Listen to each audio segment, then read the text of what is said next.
Bon, on va reprendre avec cette deuxième table ronde, donc consacrée aux plateformes de livres numériques, typologie et diversité. Donc nous accueillons Laurent Soual, qui est consultant chez Dow Consulting, qui a été conservateur des bibliothèques et qui a écrit un livre que vous connaissez peut-être, le livre numérique en bibliothèque, état des lieux et perspectives, qui a été publié aux éditions du Cercle de la Librairie en 2015. Nous recevons aussi Thomas Lebras, sur ma gauche, donc chef de projet chez leslibraires.fr, et donc Benoît Éperon, maître de conférence à l'ENSIB. Alors nous sommes partis du principe que nous allions jouer un autre jeu que la table ronde précédente, et donc au lieu d'avoir une série d'exposés, on va essayer de discuter autour d'un certain nombre de questions que je poserai à nos invités. Et j'espère qu'on pourra dégager un minimum de temps pour que vous-même, vous puissiez ultérieurement réagir à ces questions et réagir à leurs réponses aussi. La première une question, une série de questions que j'ai envie de poser, et ça vient en écho aussi à ce que disait Henri Isaac tout à l'heure, c'était à propos du rapport entre plateforme numérique et place de marché. C'est-à-dire, est-ce que plateforme numérique et place de marché, pour vous, c'est la même chose ou non? Et si c'est pas la même chose, qu'est-ce qui distingue les deux, en l'occurrence? Je sais pas qui veut commencer. Laurent?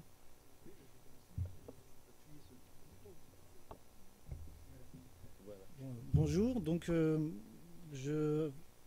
peut-être avant de répondre, j'aimerais juste que vous me disiez ce que vous entendez par place de marché. Si vous voulez, dans ces cas-là, je peux vous expliquer notre projet, qui est une place de marché, entre autres. Voilà. Et comme ça, on pourra enchaîner pour la suite. Donc, leslibraires.fr, qui est né en 2010, c'est l'émanation de la librairie Dialogue à Brest, qui est une des grandes librairies indépendantes en France. Pour vous donner un ordre d'idée, c'est 120 000 titres et 1800 mètres carrés à peu près.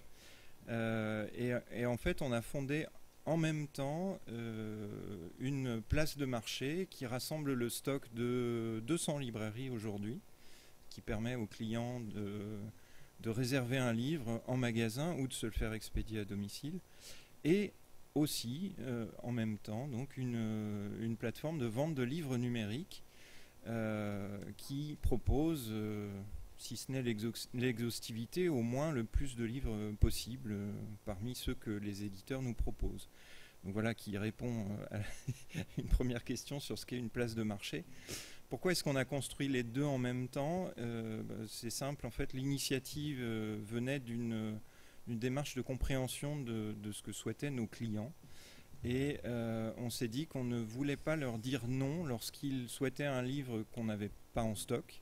Donc 120 000 titres, c'est beaucoup, mais ce n'est pas la totalité. Et quand on a vu la concurrence d'Amazon arriver, on s'est dit qu'il fallait s'allier avec d'autres libraires pour proposer le stock le plus large possible. Et de la même manière, dans la même démarche, le fait de proposer des livres numériques pour les clients des librairies qui souhaitaient se les approprier, c'était pour nous la même démarche. Donc on a construit les deux en même temps. Je vous laisse. Oui, alors en fait, si on regarde un petit peu comment ça se passe pour un lecteur qui veut se procurer des livres numériques, donc il a déjà plusieurs modalités possibles. Il va pouvoir éventuellement le télécharger sur un de ses supports de lecture, parce qu'on a vu qu'il y a les études récentes qui ont été faites, notamment il y a une enquête qui est le baromètre qui est publié par le SNE et la SOFIA et la Société des gens de lettres. Donc c'est une commande qui est faite auprès d'OpinionWay, et ça paraît à peu près tous les ans. C'est tous les ans d'ailleurs, ça s'appelle le baromètre des usages du livre numérique. Et donc c'est l'édition 2017 nous apprend que une des tendances qu'on voit surgir, c'est que les gens utilisent tous leurs supports possibles, c'est-à-dire bien sûr leur liseuse en premier. Enfin, quand ils ont une liseuse, ça va être la liseuse. C'est à 82%, c'est ceux qui ont une liseuse utilisent la liseuse pour lire. Mais on a aussi, bien sûr, le portable, le téléphone portable, l'ordinateur classique. Et puis, quand je dis téléphone portable, c'est via éventuellement des applications dédiées de lecture qui sont vendues ou mises à disposition par les revendeurs de livres numériques, qui sont essentiellement des opérateurs de téléphonie ou des grands acteurs du web comme Amazon, etc. Mais pas que. Hein. Il y en a également des plus petits. Et donc l'idée, pour un lecteur qui va se retrouver dans la démarche, un usager qui va se trouver dans la démarche de rechercher un livre numérique, il a l'embarras du choix. Parce que finalement, aujourd'hui, si on regarde qui vend des livres numériques sur Internet, on a déjà les éditeurs eux-mêmes. Donc ça peut être des éditeurs pure players, c'est-à-dire qui ne font que du numérique, qui vont avoir une place de vente de leurs livres en ligne directement, mais ça va être aussi des éditeurs plus classiques. Ensuite, ça va être effectivement ce qu'on appelle les magasins virtuels, donc les magasins virtuels au sens large. Hein.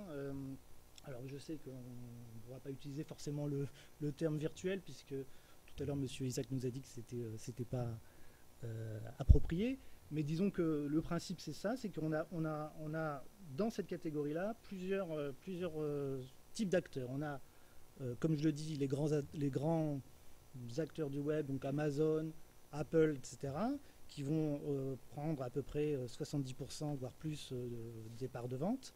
Et puis, vous avez un ensemble d'autres acteurs qui vont être, par exemple, des grandes surfaces spécialisées dans la culture, donc dans la vente de produits culturels, que ce soit la FNAC, Cultura, ou alors, effectivement, on a aussi Leclerc, aussi maintenant, Leclerc qui s'est mis aussi récemment, je crois, avec une offre de BD numérique en streaming, je crois, si j'ai bien compris. Donc ça, c'est encore une autre catégorie.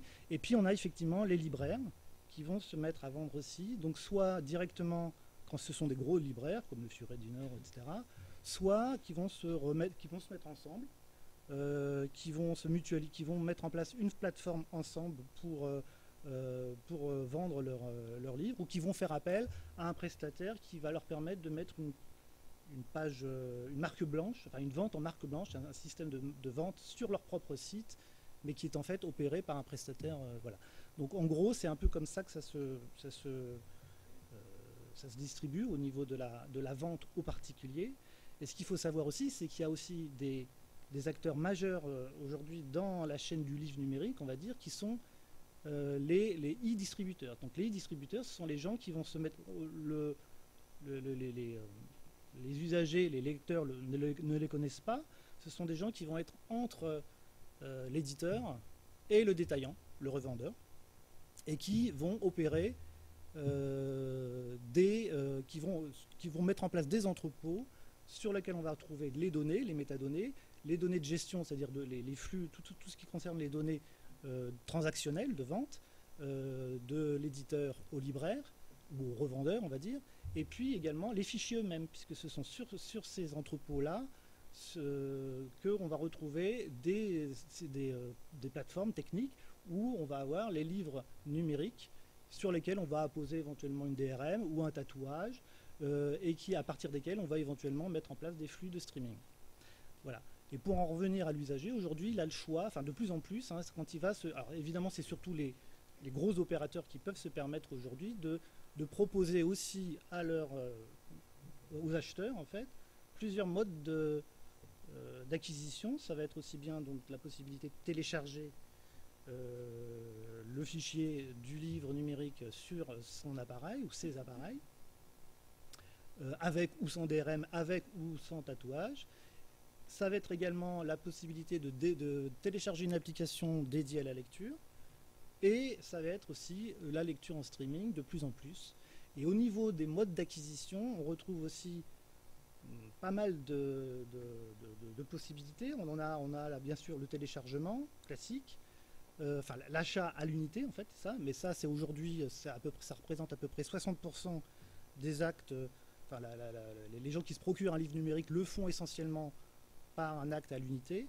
Mais de plus en plus, on va avoir des abonnements, enfin un système avec un système de tickets, c'est-à-dire qu'on a un abonnement qui nous donne le droit à un certain nombre d'achats sur une durée déterminée, et puis on a aussi la durée illimité, enfin l'abonnement avec consommation illimitée, un peu sur le modèle Netflix, et que vont se permettre de, c'est surtout effectivement les gros opérateurs qui vont le proposer.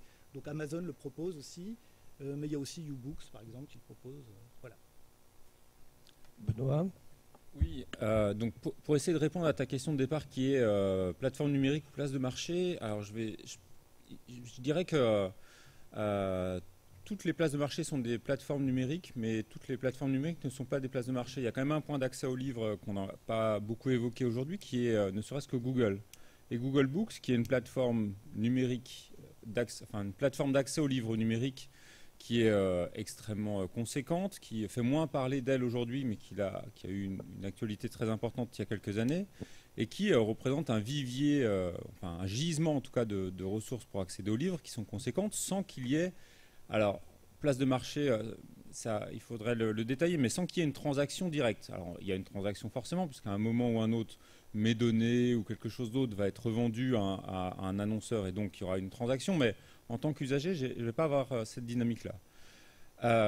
Le fait qu'on ait les plateformes numériques, cette confusion dans la majorité des cas entre plateformes numériques et places de marché, de mon point de vue, ça induit quelque chose d'assez fort qui a commencé à être évoqué depuis ce matin, c'est le phénomène de verrouillage. C'est-à-dire que il me semble que c'est un des points aujourd'hui, et sur le marché anglophone en tout cas, c'est un des points vraiment qu'on observe d'une façon très forte, qu'on pourrait résumer par cette situation, c'est que Amazon a capté à peu près 80% en volume des ventes de livres numériques sur le marché américain.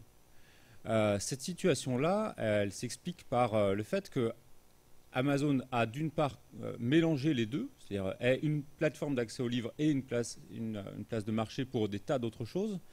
Il y a un autre élément qui, à mon avis, explique ça et qui va dans le sens de cette logique de plateforme, c'est le fait que Amazon vous propose, et comme ça a été rappelé ce matin, une expérience utilisateur avec un nombre de frictions, un volume, je ne sais pas comment il faut le quantifier, extrêmement faible. Il y a 2 ans, il y avait eu une intervention de Virginie Claessens dans cette même biennale, et le gimmick qui était affiché derrière moi, c'était Amazon. Le problème d'Amazon, c'est que quand je clique, hop, ça marche. Et c'était quelque chose qui avait tourné pendant l'ensemble de la biennale, et il me semble que ça reste encore d'actualité. C'est-à-dire qu'aujourd'hui, moi, en tant que consommateur, j'ai confié les éléments relatifs à un fonctionnement de type place de marché à certains acteurs. Je les ai confiés à Apple pour pouvoir acheter des applications et toutes sortes d'autres choses avec mon empreinte digitale. Je les ai confiés à Amazon parce que comme ça, je fais un achat en un clic et puis c'est livré le lendemain et ça me simplifie la vie. Aujourd'hui, ce système de verrouillage fait que si je dois aller sur une autre plateforme en me disant « Allez, je vais encore donner mon numéro de carte bancaire à quelqu'un d'autre pour lequel je vais devoir ressaisir mes adresses, etc., créer un compte et toute cette expérience-là, il faut qu'il me propose quelque chose qui a vraiment une valeur en plus, quoi. C'est pour ça que cette logique de plateforme pour l'accès aux livres numériques, à mon avis, elle induit cette concentration qu'on a pu observer. Ce qui fait que le fait que d'autres acteurs émergent autour n'est pas évident. Et pour rejoindre ce qui avait été dit à l'instant, les formules d'abonnement qui sont proposées par Amazon, par exemple, c'est 49 $ par mois, il me semble, ou quelque chose comme ça. Moins que ça, je pense. Moins que ça encore, c'est combien? Au livre Au livre, juste pour le livre numérique. Autour de 10 €. Je crois que c'est... Ouais. Et Oui. juste pour le livre.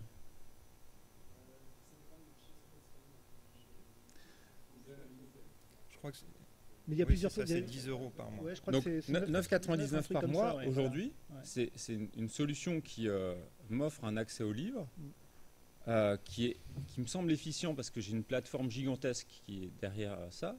J'ai une fluidité de transaction, comme ça avait été expliqué ce matin, qui est vraiment très importante, Amazon connaît déjà tout de moi.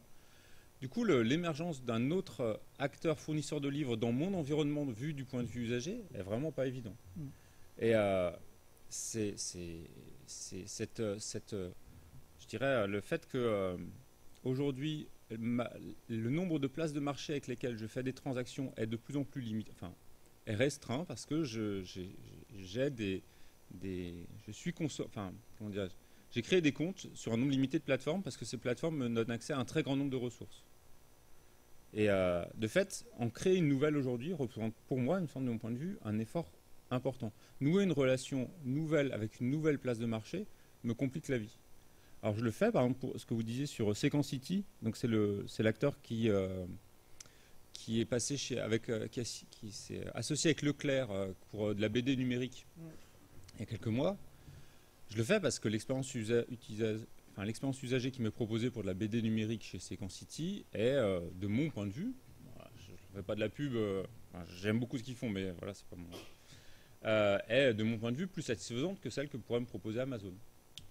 Ils sont plus spécialisés, ils font plus attention à des choses pour les lecteurs de BD.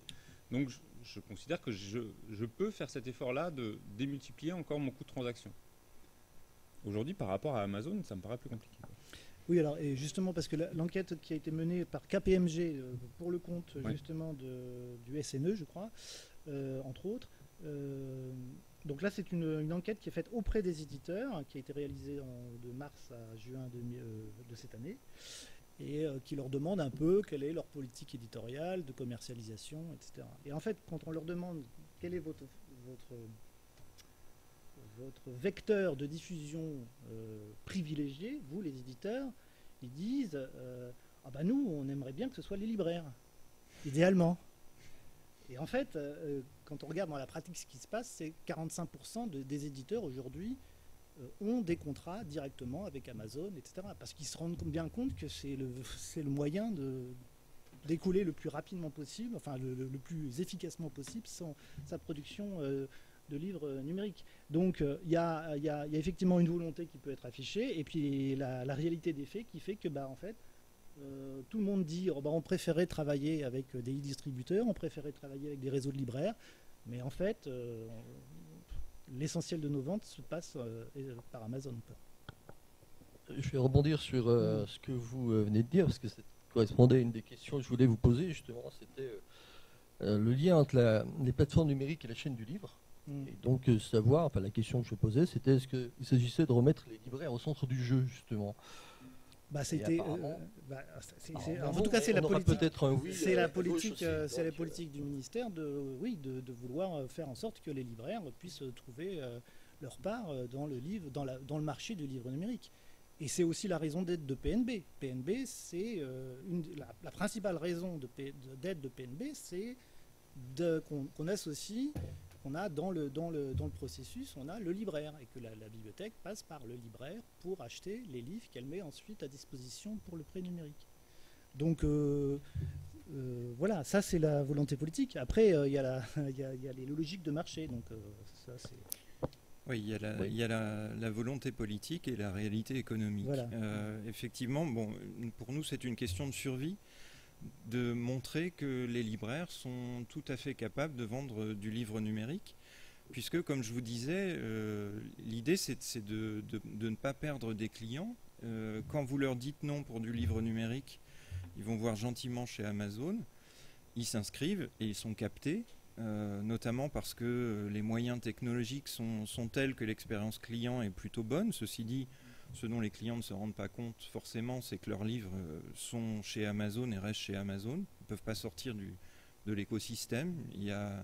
C'est pas visible, c'est pernicieux comme système, mais voilà, c'est le cas. Il y a aussi une réalité économique. J'étais au CNL la semaine dernière, le CNL qui soutient les librairies. Un des critères pour soutenir, un des critères qualitatifs, c'est l'investissement de la librairie, la part de la librairie dans les ressources humaines. Elle est extrêmement importante en librairie, elle ne l'est pas chez Amazon. Est-ce qu'on veut plus tard que notre économie ne fasse plus appel à des ressources humaines, ou est-ce qu'on veut maintenir un lien et des humains qui manipulent des livres et qui les défendent? Donc, alors après, je suis pas...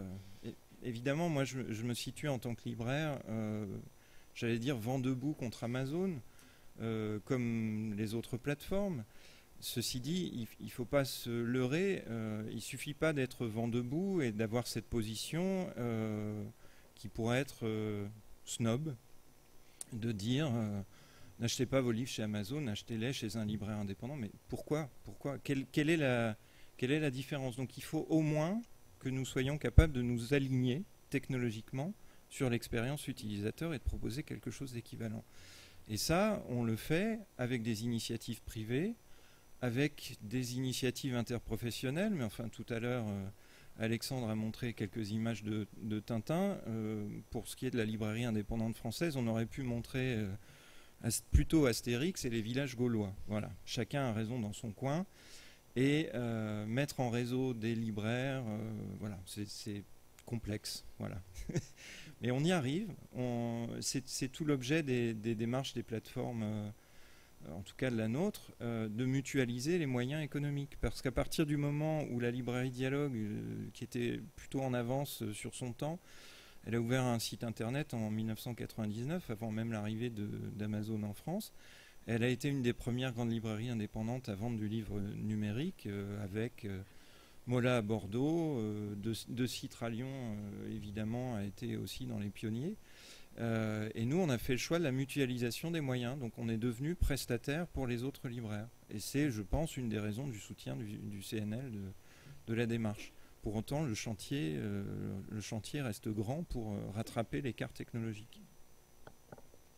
Mais est-ce que la multiplication des offres, des plateformes elles-mêmes, des libraires, il y a la vôtre, il y a des concurrents aussi, Place des libraires ou d'autres, est-ce que ça ne brouille pas le jeu également? Parce que pourquoi venir plutôt chez vous que chez les autres? Une fois qu'on est chez l'un, est-ce que on passe à l'autre, etc. Je veux dire, est-ce qu'on a des données d'ailleurs sur ces choses-là, passage?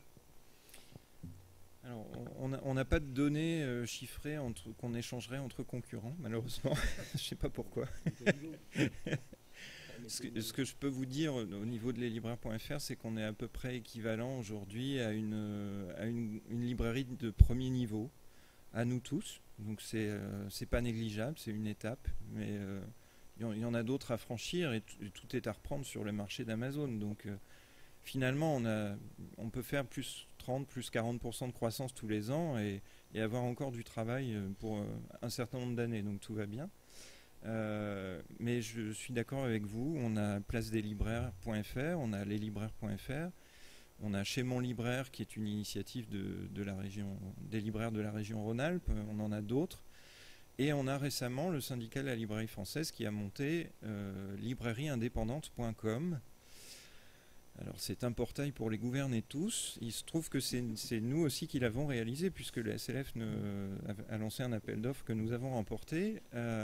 L'avantage de ce, j'espère, dernier portail, c'est que celui-ci est neutre, c'est-à-dire qu'il conduit sur tous les autres portails nationaux et régionaux et cela permet au syndicat de la librairie de lancer des campagnes nationales de communication en n'ayant pas à choisir entre plusieurs acteurs privés, ce qui serait pour le coup un peu délicat. Voilà. Et également les pouvoirs publics, on a le soutien sur librairieindépendante.com de la grande librairie ou d'acteurs de ce type-là. Mais je suis d'accord avec vous que la pédagogie envers les clients est complexe et que voilà, on est heureux d'avoir des clients et on les maintient par le lien affectif et humain qu'on tient avec eux. Justement, par rapport à ça et au titre de la table ronde sur diversité et typologie, en fait, on a l'impression qu'il y a une forme d'antinomie entre la logique de plateforme et une logique de diversité. C'est-à-dire que ce que vous présentez dans le fait qu'il y ait N plateformes avec le mot libraire ou librairie ou quelque chose qui ressemble, qui soit proposé aujourd'hui, est-ce que, comme on l'a vu ce matin, est-ce que c'est pas contradictoire avec une logique même de plateforme qui, pour maximiser ses effets de réseau, va à un moment ou à un autre devoir avoir une base client la plus importante possible parce qu'elle va optimiser un certain nombre de choses. Si je regarde un petit peu ce qui se passe dans le monde anglo-saxon, on a une forme de spécialisation un petit peu, je ne suis pas sûr qu'elle soit définie au départ, mais c'est-à-dire qu'on a sur Amazon, une bonne partie du business d'Amazon en livre numérique est réalisée en édition indépendante. Auto-édition et ce modèle-là. En fait, sur d'autres plateformes, comme sur Nook, donc qui est une autre plateforme de vente de livres numériques, la part de l'auto-édition est très faible. Et du coup, on il me semble qu'une des logiques de structuration ou de lecture de la diversité des plateformes pourrait être non pas le type de vendeur, mais le type de ressources éditoriales qui est proposé. Est-ce qu'une des difficultés, et pour le coup c'est une question, c'est le fait de transposer cette notion de librairie généraliste, qui n'est pas j'ai le droit de poser des questions aussi, qui n'est pas un peu le point de blocage. C'est-à-dire que un spécialiste de vendeur de BD numérique, il a une valeur ajoutée. Une plateforme qui fait de l'auto-édition, elle a une valeur ajoutée parce qu'elle a des services pour les gens qui s'auto-éditent. En universitaire, on connaît des plateformes qui sont spécialisées parce qu'elles proposent des services et des fonctionnalités qui sont ultra spécialisées que pour l'édition universitaire. Est-ce qu'en fait, c'est pas une logique, la difficulté, c'est pas la librairie généraliste qu'on connaît, j'allais dire l'image d'Épinal, c'est pas ça, mais c'est ce type d'acteur-là, est-ce que c'est pas lui qui, en fait, cette notion de généraliste qui pose problème par rapport aux usagers que vous voyez arriver? C'est une très bonne question. Merci de l'avoir posée. Je pense que j'ai une déformation du fait que ce projet vient d'une grande librairie généraliste. Ceci dit, on a vite agrégé. L'idée, c'était de devenir multispécialiste plutôt que généraliste, ce qui de toute façon était la démarche à Dialogue à Brest.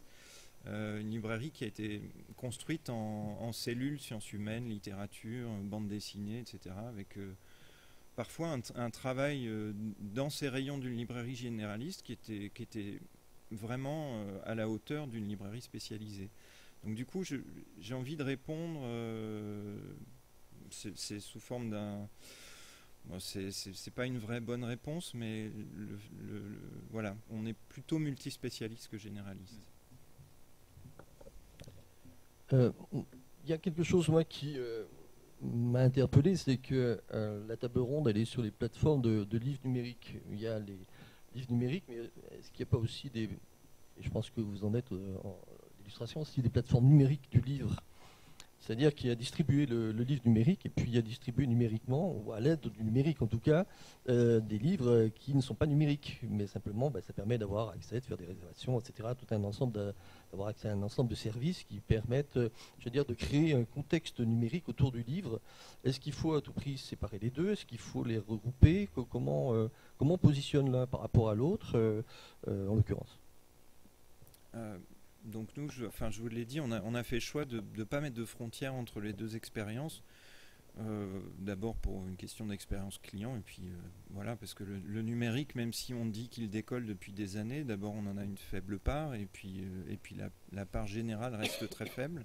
Je pense qu'il y a un attachement en France au livre papier qu'il faut pas nier, et puis il y a aussi des réticences, il y a une réalité économique qui fait que comme le prix est fixé par les éditeurs et le prix des nouveautés en numérique reste élevé, on a aussi un marché qui, pour l'instant, ne décolle pas tout à fait. Donc, investir sur du pur numérique de la part de libraires, c'était complexe. Et donc, le fait de mélanger les deux, c'était une manière de limiter les risques aussi. Et ceci dit, il y a des libraires uniquement spécialisés sur le numérique. On parlait de Feedbooks tout à l'heure, mais il y en a d'autres. Oui. Donc ça existe aussi. C'est-à-dire qu'il y a des libraires, des libraires qui n'ont pas pignon sur rue, mais qui sont des libraires et qui sont uniquement présents sur le web. Alors juste, je voudrais revenir sur les chiffres que j'ai donnés tout à l'heure là concernant l'usage des liseuses, parce que je ne sais pas si vous vous souvenez, mais il y a 2-3 ans, au moment où il y a 2-3 ans, on avait tendance à enterrer les liseuses. Alors les liseuses, elles sont toujours là, et ce dont on s'aperçoit aujourd'hui, c'est que ça fait vraiment partie de l'écosystème. C'est-à-dire que les grands opérateurs dont je parlais tout à l'heure, ce qu'ils offrent, c'est des abonnements ou des achats à l'unité de livres numériques, mais surtout, ils vendent aussi des liseuses. Et éventuellement, avec la liseuse, on va avoir une application mobile qui va vous permettre, et ça se voit dans les usages, parce que l'enquête OpinionWay sur les usages, donc, qui est faite auprès de 2000 personnes, dont 500 identifiés comme étant des lecteurs numériques, on se rend compte qu'une majorité de gens, alors je ne sais plus, j'ai le chiffre là, lisent un même livre sur différents supports. C'est-à-dire ils vont le lire, le même livre, ils vont le lire sur leur liseuse, mais je sais pas, ils vont aussi le lire sur leur ordinateur, sur leur téléphone mobile. Donc c'est quelque chose aujourd'hui dans les usages qui fait que il faut que à partir du moment où on a acheté un livre, il ne faut pas qu'on soit enfermé, enfin, qu'on soit limité à un support. Et surtout, il faut vraiment qu'on ait la possibilité de passer d'un support à l'autre avec le même livre, sans aucune contrainte, sans friction, comme on dit. Voilà. Et ça, évidemment, ça demande, de la part des gens qui vont vendre ces livres, ça demande de mettre en place un vrai écosystème, et donc ça demande des moyens et de l'argent et des ressources humaines aussi de développement. Voilà. Juste pour compléter, cette pratique de lecture hybride multi-support, j'achète un livre sur ma liseuse, je continue à le lire sur ma tablette ou sur mon smartphone, et ensuite je vais finir de le lire en livre papier, c'est une pratique qui soit correspond à des gens qui n'ont pas de problème d'argent, c'est-à-dire qui leur permet d'acheter 5 fois le même livre sur toutes leurs plateformes différentes. Sinon aujourd'hui c'est quand même extrêmement compliqué. Ah bah si vous passez par Amazon, vous avez voilà. Voilà. Non mais c'est ce que je disais, c'est que si vous êtes dans un écosystème où vous avez tout ça en même temps, là il n'y a pas de problème pour vous. Voilà. Avec l'exclusion du papier quand même. C'est-à-dire que oui. Autant pour d'autres outils comme la musique par exemple, la consommation multiplateforme, ou pour la vidéo la consommation multiplateforme pose plus de problème parce qu'en fait on a complètement changé de modèle, on est sur une logique d'abonnement. Aujourd'hui pour le livre, on a un objet qui reste un support de pratique de lecture principale. Cet objet livre aujourd'hui, il n'est pas possible. C'est-à-dire si je vais chez un libraire pour le coup, acheter un livre papier, et que je veux continuer de le lire en numérique ensuite parce que voilà, il faut soit je le rachète, soit je le trouve ailleurs, voilà, soit illégalement. Voilà, je le trouve ailleurs. Aujourd'hui, c'est pas possible, et je pense que c'est quand même un changement auquel il faut prêter attention parce que, alors ça va pas aller dans le sens d'une plus grande diversité des plateformes. Si on regarde aujourd'hui la pratique des générations, des jeunes générations par rapport à la musique ou par rapport à la vidéo, il y a quand même une logique de plateformisation à outrance. Je consomme ce qu'il y a sur Netflix si je suis abonné, ou sur Deezer ou Spotify si je suis abonné, ou sur YouTube parce que c'est là-dessus que je vais trouver l'ensemble des ressources. Si on imagine que ce modèle glisse jusqu'au livre d'une façon ou d'une autre, et il commence déjà à le faire, la diversité des plateformes, pour le coup, va poser question. Et par contre, le fait d'avoir des modèles hybrides qui me permettraient de consommer le livre papier et le livre numérique dans le même acte d'achat, ça, il me semble en tout cas que c'est quelque chose qui serait intéressant. Alors, ça correspond aux usages de l'étude que mentionnait M. Swal tout à l'heure. Pour la petite histoire, la librairie Dialogue a une maison d'édition, les éditions Dialogue, et les livres qu'on a publiés avaient tous un code 2D à l'arrière qui permettait de télécharger gratuitement le livre numérique, c'est-à-dire de lire le même contenu sur papier. Et c'était né de ces questions-là qu'on se posait en tant qu'usager, puisque nous-mêmes, voilà, on lit, on achète, on emprunte. Et je voudrais juste terminer sur une note d'espoir quand même sur les plateformes, parce que c'est vrai que côté librairie indépendante, on a ce côté, on est tous partis séparés. On a l'espoir de la nouvelle DRM LCP qui nous permet techniquement de lire un livre acheté chez l'un sur la plateforme de l'autre et réciproquement. Et je trouve que, voilà, on est en attente, les éditeurs poussent, les lecteurs poussent. Enfin, les éditeurs, excusez-moi, les éditeurs qui sont au courant que ça existe, parce que l'étude KPMG montre qu'il y en a 44% qui savent que ça existe. Donc ça veut dire qu'il y en a. Oui, mais je pense que ça fera un effet boule de neige. C'est-à-dire que quand on sera capable de montrer que ça marche, que ça fonctionne technologiquement, voilà, on n'est pas loin. Je pense que David appuiera cette question-là cet après-midi. On n'est pas loin de réussir à faire une plateforme, enfin à faire plusieurs plateformes qui déverrouillent leurs usagers et qui disent bah, écoutez, si vous voulez acheter chez Dialogue à Brest, et puis un jour vous déménagez à Lyon, vous achetez chez De Citre et vous ne perdez pas votre bibliothèque, vous la récupérez, vous la transférez. Voilà, je croise les doigts, on reste ouvert avec nos amis éditeurs et avec les bibliothèques parce que pareil, je pense qu'il n'y a pas de frontière entre les emprunts, les achats et ces choses-là. Est-ce qu'on a des données sur les usages de ces plateformes? Et puis ma dernière question, ce sera une question, je veux dire, ouverte. C'est vous donner la possibilité de dire ce que vous n'avez pas pu dire à travers les quelques questions que je vous ai posées. À chacun des trois. Les données, l'usage et puis ensuite les données d'usage, oui. De toute façon, j'avais préparé un support et puis on a décidé au dernier moment de ne pas faire de présentation de support, mais vous aurez tous ces chiffres-là, donc je ne vais peut-être pas m'apesantir dessus dans la présentation qui sera téléchargeable. Voilà.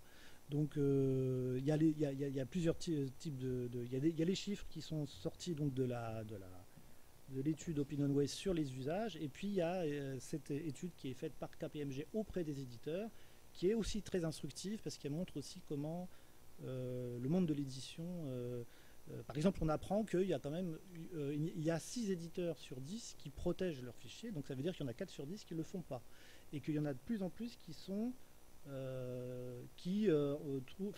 on en a interrogé donc les gens qui ne protègent pas leurs fichiers numériques, qui ne mettent pas de protection, que ce soit de la DRM ou du tatouage, et qui disent nous on ne veut pas le faire parce que de toute façon c'est inefficace, les gens vont toujours contourner, 2 c'est un frein à la vente, et puis de toute façon on n'a pas c'est pas notre métier, voilà, donc grosso modo c'est un peu ce qui est dit, et c'est important parce que c'est un comme c'est un baromètre qui est fait d'une année à l'autre, donc on voit que ça évolue et que les opinions sur ce sujet-là évoluent aussi d'une année à l'autre. Donc ça peut être intéressant de voir aussi qu'il y a d'autres modèles que la protection. Donc, et que des éditeurs eux-mêmes sont convaincus que l'édition... certains éditeurs considèrent que la protection n'est pas forcément une nécessité. Voilà. Sur les données, de votre côté peut-être aussi?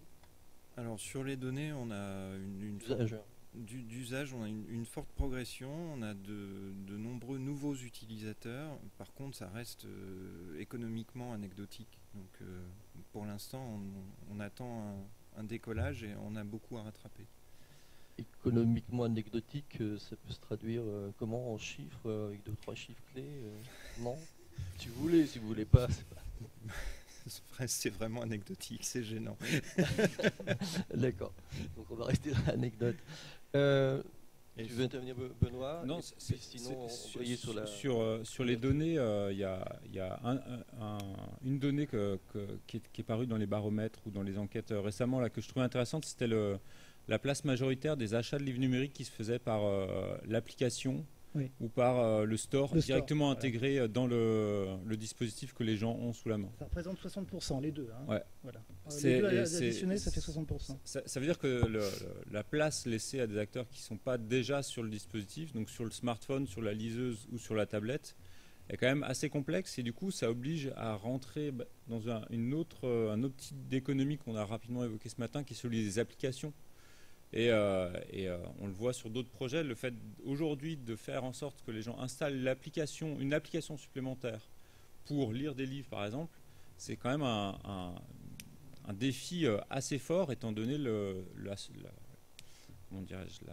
nombre d'applications déjà disponibles sur l'ensemble des dispositifs, qui fait que vous n'avez pas envie d'en rajouter une énième. Vous avez déjà 8 écrans d'applications sur votre smartphone.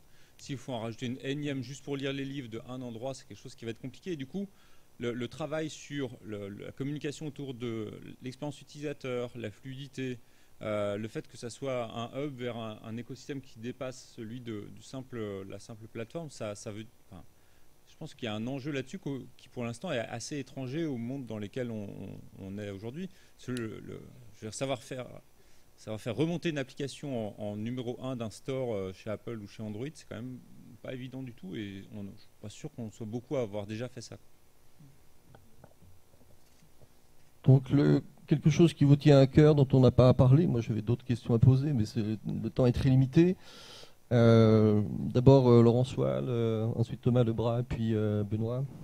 Oui, alors, Et ce sera notre conclusion avant de laisser la parole à la salle. Oui, alors on n'a pas du tout parlé de PNB parce que ça a été déjà l'objet d'une table ronde, mais on a quand même avec, je crois que c'est M. Busson qui nous a parlé de la notion d'exception, et je pense que ça c'est vraiment, en tout cas là je parle aux bibliothécaires,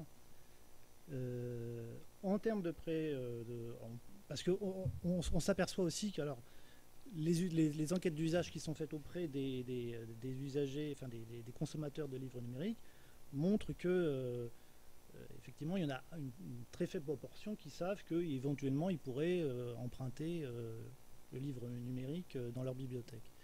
Mais ce qui nous paraît moins important, c'est qu'il faudrait quand même qu'on écrive une bonne fois pour toutes que la bibliothèque est aussi un lieu de prêt numérique et qu'à ce titre-là, elle fait exception et qu'à ce titre-là, les auteurs pourraient être rémunérés au même titre qu'on le fait pour les prêts physiques, comme le veut la loi de 2003. Voilà, ça n'a pas tellement de rapport avec le sujet, mais je le dis. Voilà, on m'a demandé de dire qu'est-ce que j'avais à cœur, donc je le dis. Voilà. A priori, c'était plutôt par rapport aux plateformes. Oui, je sais. C'était implicite. Thomas Lebras. Alors nous, voilà, je vais être très caricatural, mais ce qui me tient à cœur, c'est que les libraires soient capables de faire la même transformation qu'ils ont faite de leur magasin sur leur site internet. Il y a très très longtemps, peut-être que j'étais pas né ou peut-être que j'allais pas dans les librairies. Une librairie, c'était un comptoir avec des gens plutôt sévères et qu'on n'osait pas aller voir, et on demandait un livre et on l'obtenait et on se sauvait. Et on pourrait caricaturer les bibliothèques de la même manière, et les lieux se sont ouverts, on a réaménagé les espaces, on a pensé les usages. Aujourd'hui, on a des cafés, on a des tables, on s'assoit, on reste dans ces magasins et on a des conseils personnalisés. Et voilà. Et sur Internet, je pense qu'on a réalisé la première étape, c'est-à-dire qu'on est capable, tous les libraires indépendants, ça y est, enfin, de vendre, de faire de la réservation, de l'expédition. C'est bien, mais c'est l'équivalent des comptoirs. Pour moi, l'étape suivante, et ce sont les derniers travaux qu'on a réalisés, c'est le module qu'on a appelé Fidélivre et qui permet de contacter nos clients, d'interagir avec eux à distance, avec un moteur de recommandation, avec du marketing ciblé et des outils qui, somme toute, pourraient aussi bien intéresser les bibliothèques d'ailleurs, et dont j'aimerais beaucoup discuter avec vous, parce que bien sûr, il y a des questions de données et d'exploitation, de respect de la vie privée. Mais bien sûr, je pense que voilà, c'est ça l'avenir, la suite. Et on l'a fait avec le soutien du CNL et on est en train de le déployer en cette fin d'année. Moi, je voulais faire suite à ce qu'a dit Jean-François Cusson au cours de la table ronde sur le fait que la première étape est une forme de transposition assez stricte du modèle qu'on connaissait pour le livre papier, et c'est ce modèle-là sur lequel on réfléchit aujourd'hui. Je pense qu'à moyen terme, c'est un modèle qui va forcément qui a de fortes chances d'évoluer, parce que la façon dont on consomme des ressources culturelles et intellectuelles en ligne n'est pas forcément la même que celle qu'on pratique aujourd'hui. Et quand on voit qu'il a fallu quelques années à peine pour que des plateformes comme Netflix ou Spotify ou Deezer représentent les poids lourds des marchés sur lesquels elles sont aujourd'hui, il faut quand même, à un moment ou à un autre, avoir cette réflexion-là pour le domaine du livre. Peut-être que la charge symbolique du livre le protège d'une certaine façon. Pour nous, je ne sais pas si ça marchera toujours pour la génération des gens qui vont apprendre à lire aujourd'hui sur un livre numérique. Nous vous passons la parole.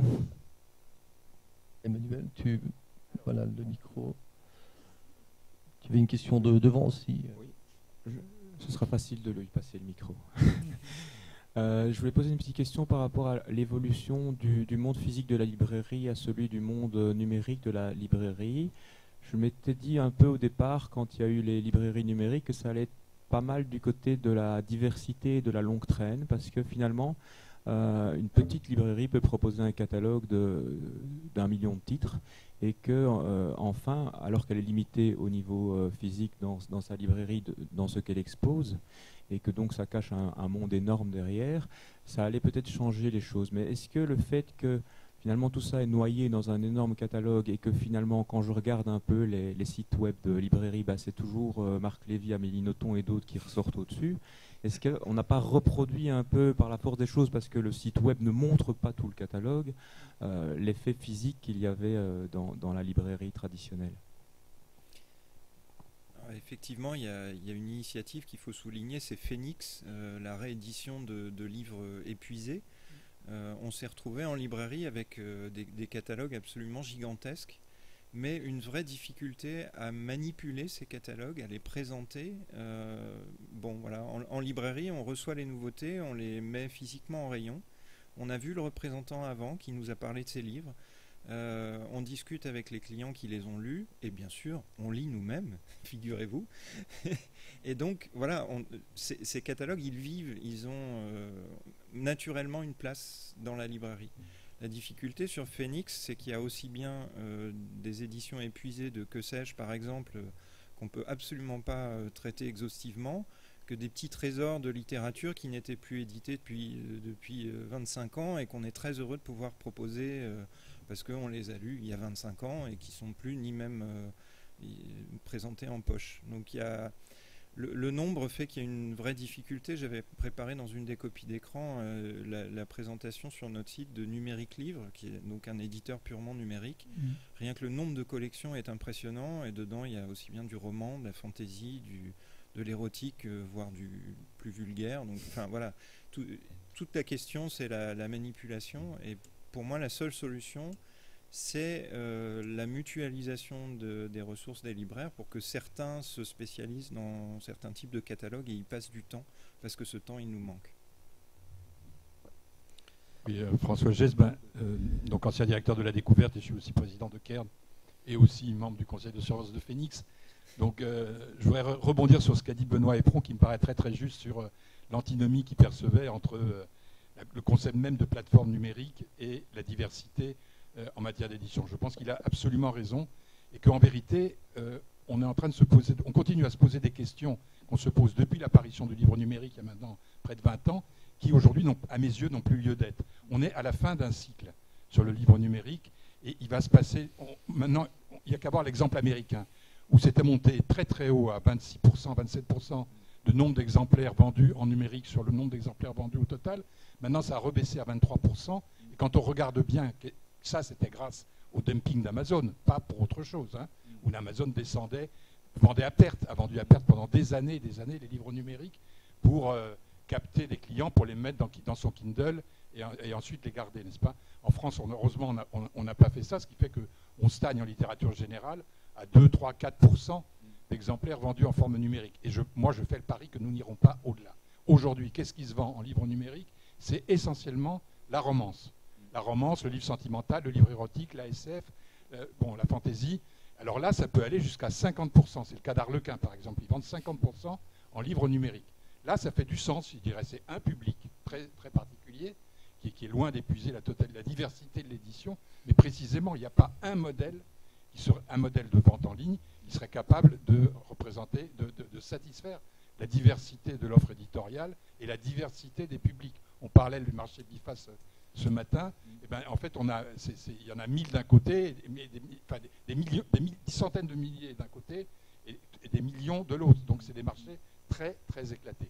Moi, ce à quoi je crois, c'est que ce qu'il faut encourager, qui me paraît central, c'est par exemple ce que fait les libraires.fr, qui est de mutualiser l'offre de livres imprimés d'un ensemble de revendeurs de livres et de libraires, en l'espèce de libraires indépendants. Ça, c'est très important qu'ils puissent concurrencer une plateforme comme Amazon, qui fait quand même son business d'abord avec le papier, pour le livre. En revanche, le livre numérique en librairie généraliste, no way. Enfin, sauf ceux dont j'ai parlé tout à l'heure. C'est même pas la peine de s'énerver. Parce que de toute façon, le marché est tellement petit que les efforts à développer ne seront jamais rentabilisés. Mais ce qui se développe, en fait, et ce qui va se développer dans la nouvelle ère du livre numérique des années qui viennent, moi j'en fais le pari, c'est effectivement des outils de vente spécialisés. On en a déjà un exemple qui existe depuis longtemps, c'est Safari Books. Safari Book, c'est une bibliothèque de vente en ligne à laquelle on s'abonne pour des livres, disons, au départ d'informatique et puis maintenant de livres scientifiques au sens plus large, mais qui est hyper spécialisé, hyper pointu. Et là, le modèle d'abonnement fait du sens, alors que le modèle Kindle Unlimited, le modèle d'abonnement à la librairie généraliste en e-book, ça n'a absolument aucun sens. Qu'est-ce qu'on en a à faire de pouvoir lire 100 000 livres en un mois? Personne ne le fera jamais. Bon. Mais on a Safari Books, je pourrais citer pas mal d'autres exemples comme ça de bibliothèques thématiques en ligne, et je peux vous dire que nous, au niveau de Phoenix, on réfléchit beaucoup justement à Maintenant, on va avoir, à la fin de l'année, on va avoir 37 000 titres disponibles, et on a prévu de continuer jusqu'à pratiquement 100 000 dans les 3 ans qui viennent. Des livres, effectivement, globalement hyper pointus, parce que tout s'est puisé au XXe siècle, et d'une grande diversité. Donc on les vend à travers tous les revendeurs en ligne, mais effectivement, il y en a trop. Pour faire du marketing là-dessus, c'est tout juste pas possible. Et donc ce sur quoi nous travaillons maintenant, c'est l'idée d'avoir des portails thématiques qui vont adresser des populations, enfin des lecteurs qui s'intéressent à un type de bouquin. Et ça fait du sens, parce que si je prends un exemple tout bête, une des choses qu'on a bien vendues dans Phoenix, c'est ce qu'on appelle les militariats. C'est pas ma tasse de thé, mais c'est-à-dire les récits de guerre, quoi, grosso modo, de soldats, de trucs, de machin. Bon, ça, il y en a des quantités industrielles qui sont épuisées, et il y a un public pour ça, complètement étonnant, tout aussi étonnant que celui de la romance. Bon, et ben on se dit, pourquoi pas faire un petit portail militaria? Ça ne nous empêchera pas de faire aussi des portails, moi j'y tiens, mettons, de livres d'histoire coloniale qui, eux, seront plus pour les spécialistes. Et ça peut marcher. Et là, on peut vendre dans le monde entier.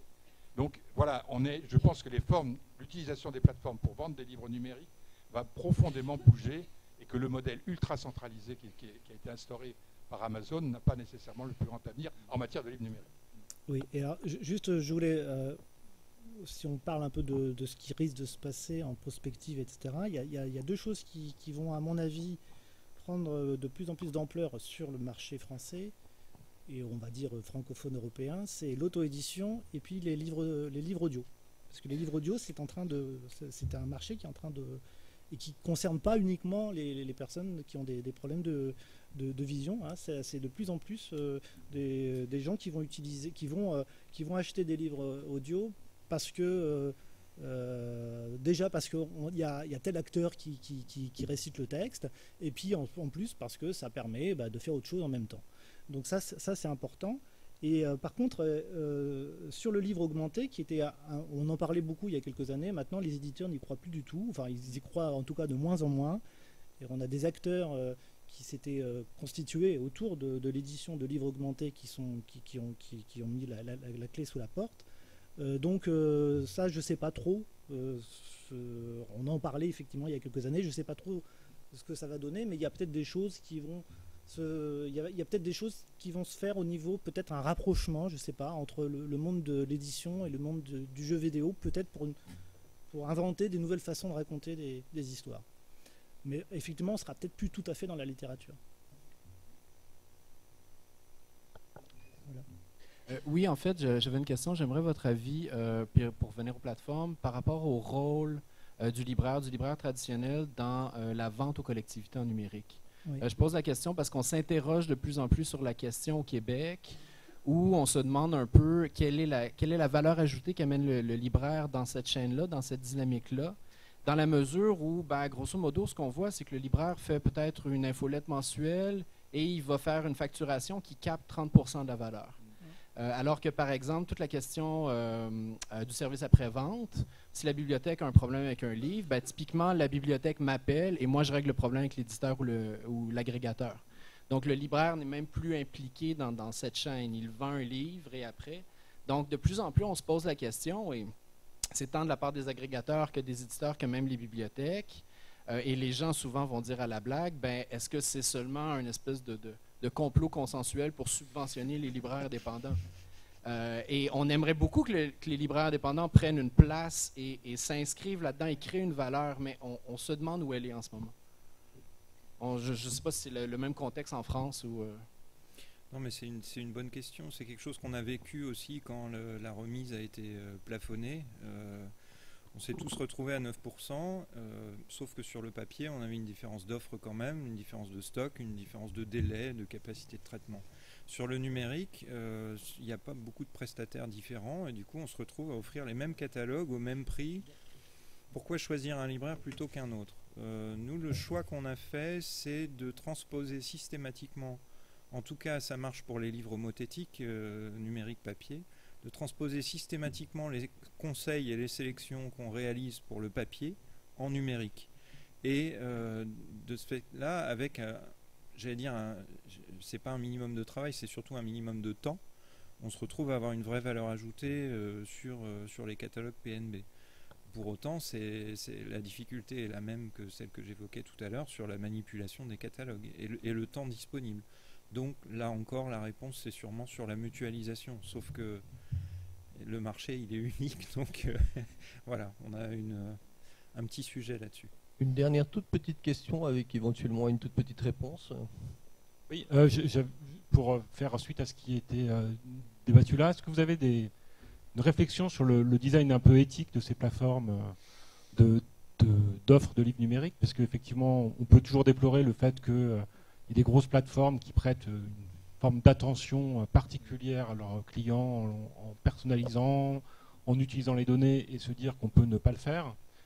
Ça me semble largement utopique. Je rebondis sur ce que vous disiez, où vous étiez à la phase 2, de vous dire comment on traite ces données. Est-ce que cette question un peu de design éthique, de comment on gère vraiment des données, alors que ce soit en bibliothèque ou en librairie, pour créer de la valeur un peu différente par rapport à d'autres plateformes, est-ce que ces discussions-là, vous commencez à les avoir?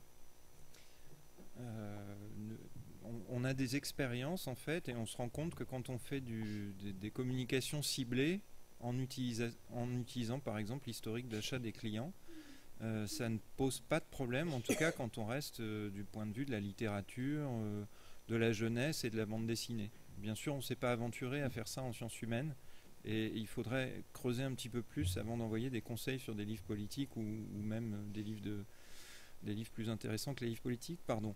Donc la réflexion est vraiment à continuer.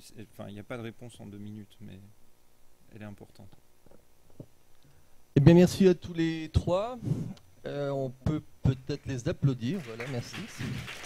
Merci à vous.